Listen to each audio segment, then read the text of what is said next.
Donkova of Bulgaria, the world record holder of 12.21. Gail Devers, who is in this race, the American record holder of 12.46. And the lane assignments with Kelly Blair, who competed collegiately here.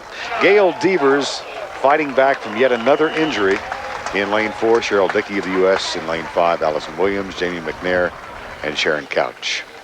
Devers told us something interesting. The injury is to her left leg. It's the insertion point where the hamstring connects into the buttocks area. She says the doctors are confused. They say that's an injury that distance runners get. We're not used to seeing that in sprinters. Now that they've identified what it's all about, she feels better. She feels they know how to keep it under control.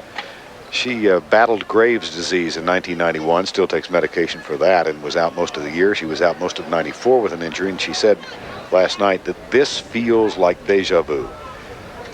All over again. Yes. False start.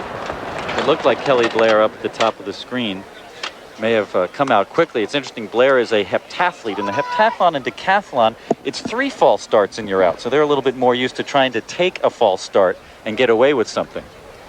All the way on the right of the screen, you see it is Blair that moves quickly.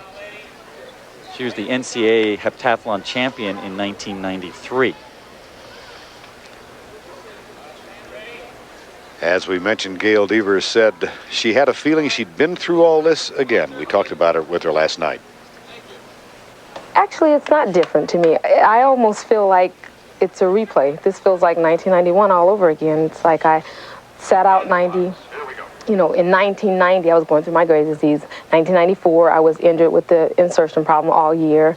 And coming back and training, been babying it, doing a little bit, maybe 2 days on, 3 days off. I'm not really getting my full week, you know, of training like a normal person would do that was not injured. And so that kind of feels back. I feel like it's 91 all over again. Well, she looks like she's back, doesn't she? Gail Devers in a breeze. Oh, boy.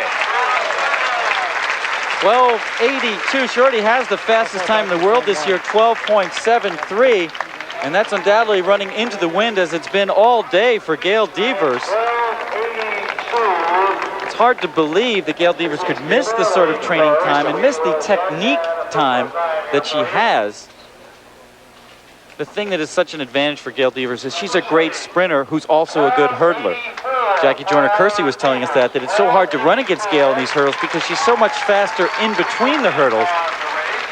The things that have affected her, of course, are the fact that she just can't snap that left leg back down onto the track as quickly as she would like because she doesn't have that ability with the injury that she has. But she's working her way through that, says they've made the adjustments, and Gail Devers an outstanding performance.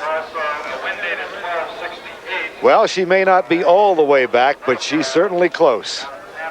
Gail Devers wins the women's 100-meter hurdles at the Prefontaine Classic. Allison Williams second and Cheryl Dickey third.